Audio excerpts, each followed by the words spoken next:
స్థానాల్లో కూర్చోండి. క్రమశిక్షణ పాటిద్దామమ్మా. కూర్చోండి. అయ్యా స్వామీజీ ఇక్కడే ఉంటారు, వారి సందేశాన్ని అందిస్తారు. దయచేసి క్రమశిక్షణ పాటించండి. వెళ్ళి కూర్చోండి.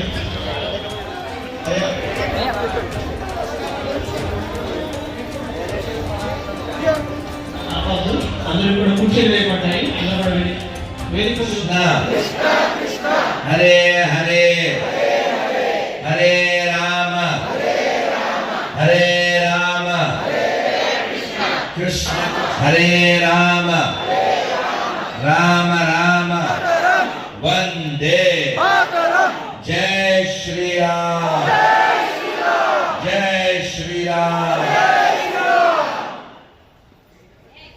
ప్రియ హిందూ బంధువులారా, ఈ దేశం యొక్క ఈ సంస్కృతి యొక్క సాంప్రదాయం యొక్క ఎత్తు మన చేతులు నడుచుకోకపోతే మళ్ళీ అంధకార యుగంలోకి వెళ్ళిపోతాం. దెబ్బలు పడుతూనే ఉన్నాయి, చూస్తూనే ఉన్నాం, అనుభవిస్తూనే ఉన్నాం. అయినా మనలో రావాల్సినంత మార్పు రాలేదు అని నేను భావిస్తున్నాను. వచ్చింది కొంతే, రావాల్సింది ఎంతో. ఈ రాకపోవడానికి కారణం మనకి నిష్ఠ లేకపోవడం. ఏ నిష్ఠ ఉండాలి? ఇతర. అవునా కదా? చెప్పండి. ఇప్పుడు చదివి చేస్తారా, చదవకుండా చేస్తారా? చదివి చేద్దామా, చదవకుండా చేద్దామా? చదివి చేద్దామా, చదివి చేద్దామా? కాబట్టి రోజు ఒక్క శ్లోకం పడుకునే ముందైనా పర్వాలేదు, పక్క మీద కూర్చునైనా పర్వాలేదు, అది పక్కన పెట్టుకోండి. ఆ శ్లోకం అర్థంతో చదివి పడుకోండి. మన గుయ్య నోడయ్య అయ్య ఎందుకు వాళ్ళు ముట్టుకోకూడదు, అవునా? అందుకని వాళ్ళందరినీ పార్సల్ చేసి చెత్త ఎవరైతే పొలంలో పెట్టి వేస్తారు.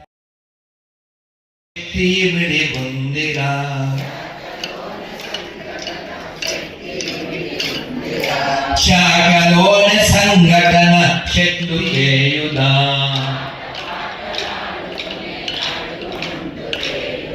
భారత్ మాతాకి.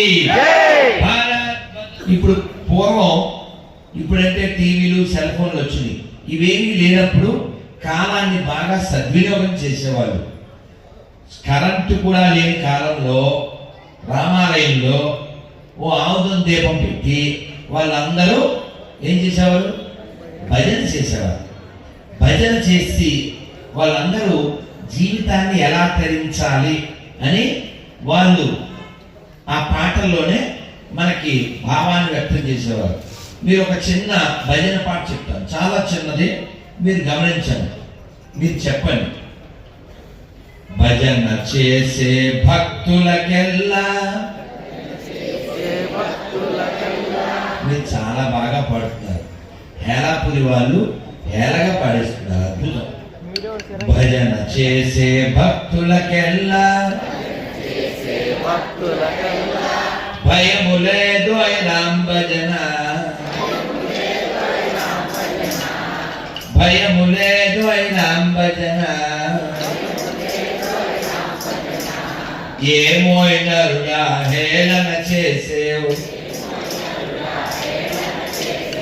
ఏమో నరుడా హేళన చేసేవు. నవ్వులు కాదోయ్ హరి భజన, నవ్వులు కాదోయ్ రామ్ భజన. భజన చేసే భక్తులకెల్లా భయము లేదు రామ్ భజన, భయము లేదు రామ్ భజన. ఏమో నరుడా హేళన చేసేవు, నవ్వులు కాదు. ఆ కుర్చీ ఆమెకి ఇవ్వండి, మీరే ఒక కుర్చీ ఆమె ఉందా? రైట్. మనం ఏదైతే మాట్లాడుకున్నామో అది అచ్చ తెలుగు. ఆట కలిసి ఆడాలి. చెప్పన్నా శాఖకు వెళ్ళిన వాళ్ళు తక్కువ, ప్రార్థన చేసిన వాళ్ళు ఎక్కువ. మంచిదే, శాఖకు కూడా వెళ్ళాలి. ఇక్కడ శాఖ భగవద్గీత ఎవరికి చెప్పారో నాకు తెలుసు అన్నోళ్ళు చేస్తారు. ఇది కూడా చెప్పవద్దు, గోదావరిలో దూకాల్సింది కదా మరి కదా. అయితే నేను అనుకున్నా అదే ఆంధ్రప్రదేశ్లో ఉండుంటే ఎన్టీఆర్ ఏడాది చెప్పాడు అంటే అదే అనుకున్నాను. కాబట్టి మనం అలా మిడిమిడి జ్ఞానం కలిగి ఉండకూడదు.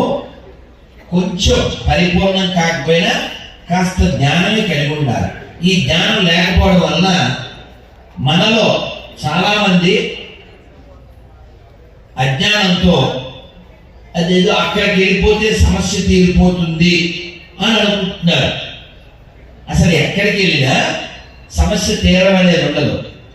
ఏ దేశంలో అయినా తారు నలిపే, అది తారుమారు అవ్వదు.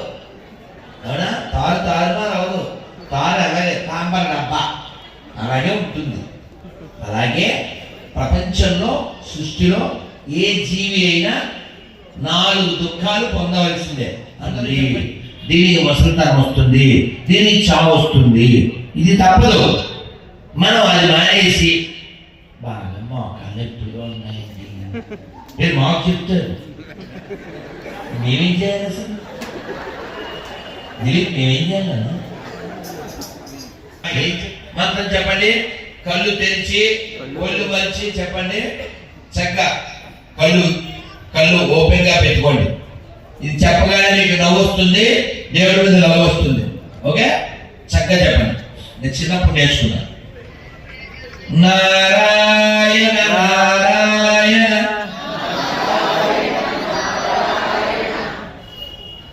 మరి ఎంత భౌతికత గురించి చెప్పాను కదా.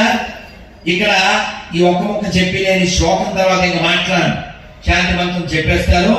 అందువల్ల అలాగే బంగ్లాదేశ్ లో మరణిస్తున్నటువంటి మన హిందూ బంధువులకి మనం శ్రద్ధాంజలి కూడా ఘటిద్దాం. చెప్పేశారా అమ్మయ్య? Thank you very much. ISKCON Eluru ఇక్కడ భగవద్గీత నేర్పిస్తూ ఉంది. ప్రతి ఆదివారం ఉదయం 11 నుంచి మధ్యాహ్నం 1 గంట వరకు రామకోటి ప్రాంగణం, అగ్రహారం, ఏలూరు. మర్చిపోకుండా మీ పిల్లల్ని పంపండి, మీరు రండి.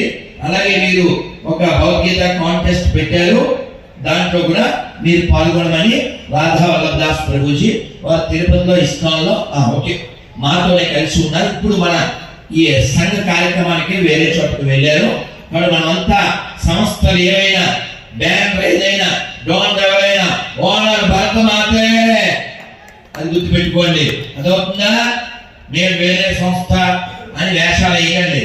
మనమంతా హిందువులుగా ఉంటేనే, మనం బలంగా ఉంటేనే మనం బాగుంటాం. విడిపోతే చెడిపోతాం, పడిపోతాం, మరోసారి విపత్కర పరిస్థితి వస్తుంది. అందుకని ఈ రోజు పక్కన పెట్టి ఈశ్వరార్చన చేద్దాం, మన దేవాలయాల ధర్మాన్ని కాపాడుకుందాం. చక్కగా చెప్పండి. నారాయణ నారాయణ సంకటహరణ గోవింద. ఇప్పుడు చెప్పండి.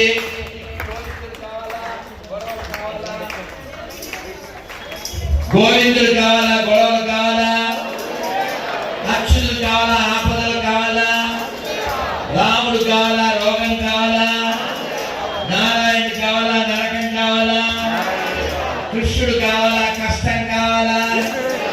మీకేం కావాలో తెలుసు, ఎలా సంపాదించాలో తెలుసు. మధ్యాహ్నం మాకు పోసారు పులుసు, ఇంకా మాట్లాడితేనే అయిపోతా నలుసు, మీ గంటలో నలుసు. శ్రీమద్ గోవింద భక్త బృంద గోవింద. జనార్దన స్వామికి, మార్కండే స్వామికి. నమ పార్వతీపతయ హర హర మహాదేవ్. తెలుసా, ఏలూరు పక్కనే మాదేపల్లి, అక్కడ అగస్త్యుడు ప్రతిష్ఠించినటువంటి అగస్తేశ్వర లింగం ఉంది. కాబట్టి ఏలూరు చిన్న ఊరు కాదు, సన్న ఊరు కాదు. వేంకి చాళుక్యులు దేవాలయాలు ఇచ్చిన దేవాలయాలు ఇక్కడ ఉన్నాయి. ఆదిశంకరుల చేత శ్రీచక్ర ప్రతిష్ఠ గావించబడినటువంటి దేవాలయాలు ఇక్కడ ఉన్నాయి. ఇది చాలా గొప్ప ఊరు. ఇక్కడ పుట్టిన వారు గొప్పవారు. ఇక్కడ ఇతర మతాల దౌర్భాగ్యం అంటకుండా హిందువులుగా ఉంచవలసిన బాధ్యత మిగిలిన వాళ్ళకు ఉంది. ఆ బాధ్యత మీరు తీసుకుంటారని ఈ యొక్క పట్టణాన్ని పాపం పట్టణం కాకుండా కాపాడతారని మిమ్మల్ని నుంచి ఆశిస్తూ స్వస్తి. జై శ్రీరామ్. జై శ్రీరామ్. జై శ్రీరామ్. జై శ్రీరామ్. జై శ్రీరామ్. అందరూ కూర్చో. వేదిక మీద ఉన్నవాడు కూడా ఇప్పుడు వందన సమర్పణ ఉంటుందండి. దాని తర్వాత శాంతి మంత్రం ఉంటుంది. మగవాళ్ళకి అందరికి ఇటువైపు ఉంటుంది ఆనంద సమర్పణ. ఒక చిన్న మాట చెప్పాలంటే వివిధ శాఖల అధికారులకు ఈ కార్యక్రమంలో పాల్గొనడానికి తమ విలువైన సమయాన్ని వెచ్చించిన పూజనీయులు గౌరవనీయులు శ్రీ శ్రీ శ్రీ రాధా మనోహర్ దాస్ స్వామీజీ వారికి ఈ కార్యక్రమంలో ఆద్యంతం ఆసకై మీ హిందూ సమ్మేళన నిర్వహణ కమిటీ దొడ్డిగర్ల శేషసేని గారు, పైడి లక్ష్మణరావు గారు, శ్రీమతి తవ్వ అరుణకుమారి గారు, శ్రీమతి బేబీ సరోజిని గారు, శ్రీమతి గోళ్ల ధనలక్ష్మి గారు, శ్రీ గోరు సోమేశ్వరరావు గారు,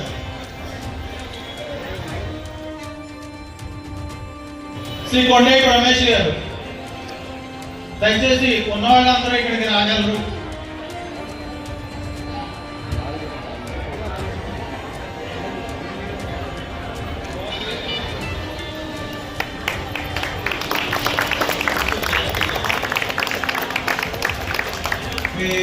భవంతు సుఖినః. భవంతు సుఖినః. సర్వే సంతు నిరామయాః. సర్వే సంతు నిరామయాః. సర్వే భద్రాణి పశ్యంతు. సర్వే భద్రాణి పశ్యంతు. మా కశ్చిత్